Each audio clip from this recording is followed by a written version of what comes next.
Mimi kuna tabia za washikaji wengine sana kwa siwezi kubali. Washikaji wengine kweli wangu wanazengua mambo ya kishamba sana. Kuna watu wanakuwa na stories za kike wanakujikuta kama huyu Brandi. Brandi wewe mshikaji wetu? Mimi Brandi namuona kawaida tu. Labda itakuwa na chuki zako binafsi. Na una kaida kushobokea na mume.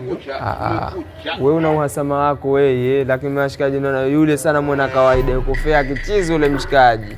Yule ana kaida ya kujikuta. Bana wewe ndo unataka kuzengua sasa. Wewe hapo itakuwa na chuki zako binafsi, unataka kumvuruga mwenzako hapa nimuone mbaya. Mimi Brandi namuona kawaida tu. Kama kawa. Umetulia ile hamna wasi yani. Tupo vijana. Sema chakula, mmetulia tu hapo sasa. Hapa mwanangu hapa chai haijapita. Ni kama utakisema kitu chochote hapo. Okay. Takuwa unyama zaidi. Sasa sikiliza. Chukueni hata hii buku mbili, utapata chochote kama hiyo. Au sio? Asante mwanangu. Umefanya vizuri sana. Pamoja mwanangu. Hiyo pesa muitoe. Oya hiyo pesa itoe. Kwani hii pesa si yetu sote? Wewe yetu sote wewe na nani?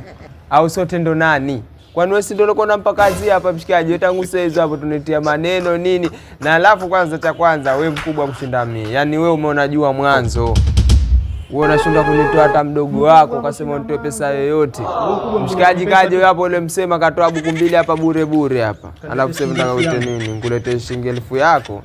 Hapo upate kitu chochote. Hapa nataka kuonesha wajanja. Kama ushasikia wazee wanasema nawe kuwemo mzee pia. Asiyefunza na nani ufunzwa na alimwengu. Ule mlimwengu ndo mimi mmoja wapo. Acha nikufunze leo. Mpuuzi.